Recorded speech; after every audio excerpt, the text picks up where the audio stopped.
Okay, beautiful people, welcome back again to our platform and thank you so much for joining.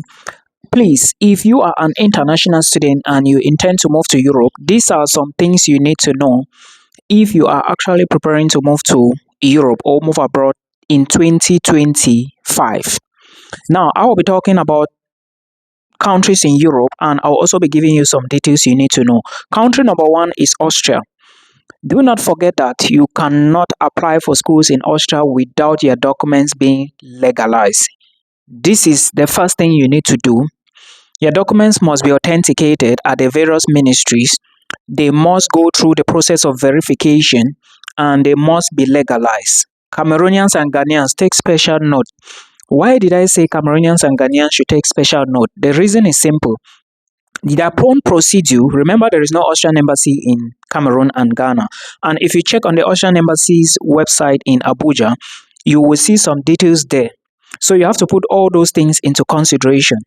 Guys, do not forget, put them into consideration.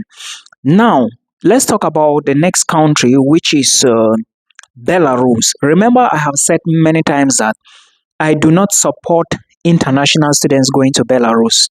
Yeah, many people will not understand, but I know what I'm saying. Guys, Belarus is a no-go area if you want to study abroad, you want to help your family, you want to maybe hustle some small cash.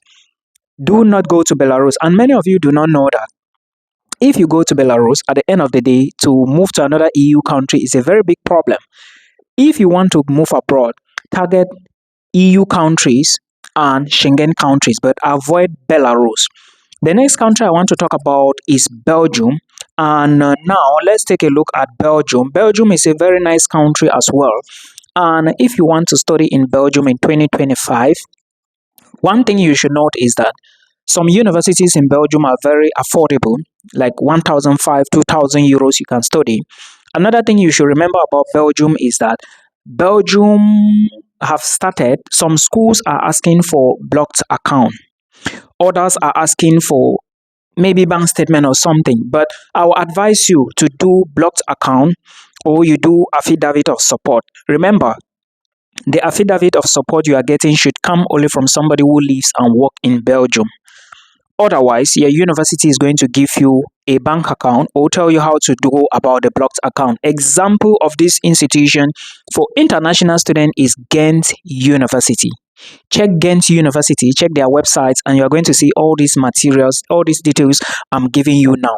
Then don't forget that some schools in Belgium will ask you to supply your how do I call it? Will ask you to supply your English proficiency, IELTS, or the TOEFL score. While some will equally ask you to apply using more grades level. Like if you are applying, if you have just NECO from Nigeria, it's not possible to apply. Schools in Belgium don't accept NECO.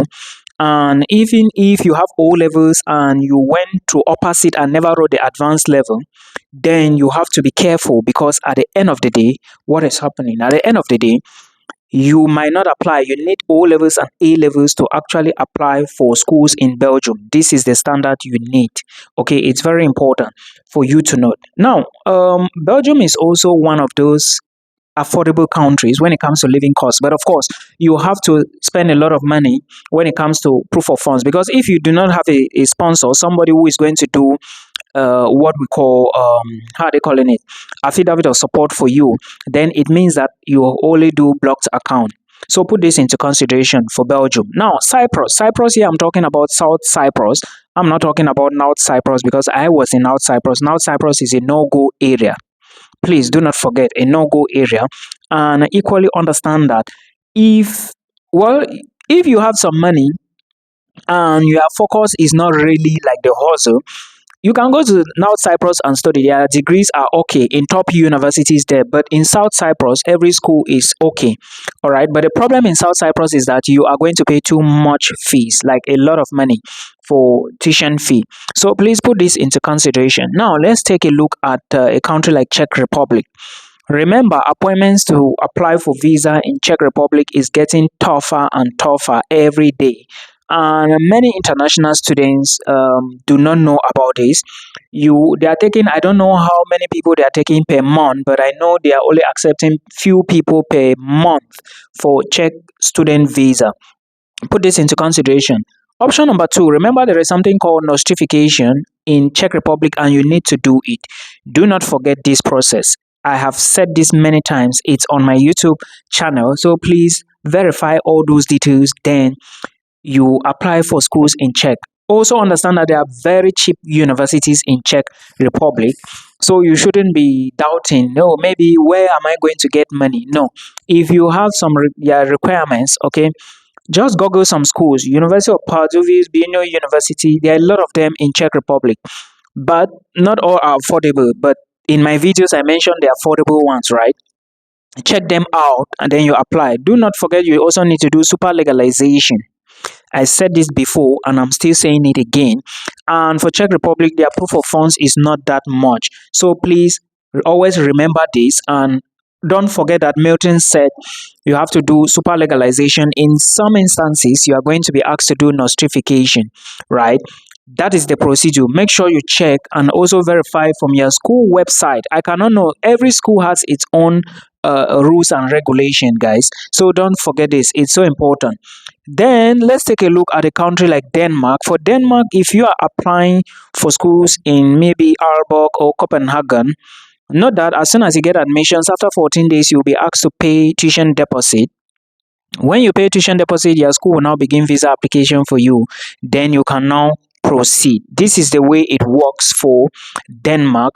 And also understand that there are more jobs in the city of Copenhagen than the other areas of Denmark.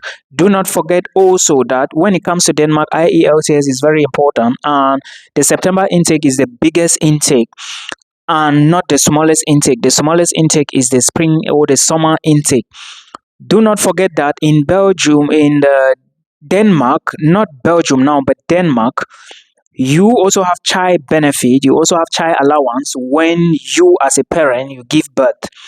There are so many other advantages in Denmark. Denmark will also give you 3 years of post-graduation work permit to stay back and hustle in Denmark. Then Estonia, all I know about Estonia is that recently they've been rejecting visas, and it's always like that, by the way, but you shouldn't take it as something serious. If you really want to apply, put in your application, then you submit it. I think with Estonia, but you have to understand that there is a lot of coal in Estonia, and of course Estonia is found far up there. So that is what you should know. Universities common in Estonia are Tallinn University and the University of Tartu. But remember, to go into these schools you need IELTS. They don't even joke about this. Then let's take a look at well, before we talk about this next country, I want to tell you that to apply for Estonia visa, it looks like you have to go to Egypt now. Before it used to be in India. I don't know what happened, but now maybe India maybe turn their backs on Estonia or something. But again, it's more of political. I cannot know. But just understand that for you to get a visa to Estonia is a bit hard these days. Okay, I'm just telling you, and you have to go to Egypt. Maybe not Egypt, but Egypt. Please verify. Now, another thing you should know is Finland. Finland is actually open today for application, and the application that is open today is the joint application. Remember, the joint application means that you apply for one program, 2, 3, 4, 5, 6 different programs in 6 different universities. And then also there is a rolling application, which means application is every time, every month in most universities in Finland. Then there is also a separate application where you can say, okay, I've seen just one program and I'm interested. I want to apply just for that one program. Put these things into consideration, guys. Now, are we on Finland or where are we? Well, we are on Finland. So I have said you should pay attention. Then another new thing that has been introduced now for those who are going to be moving to Finland is the introduction of an application fee. 100 euros has been assigned to that. Remember, if you apply to the joint application, you are going to pay 100 euros for 6 programs. They will pick one for you. But if you are applying for the rolling, let's just say maybe separate application, you will have to maybe pay a lot. I hope you get. So please always be strategic.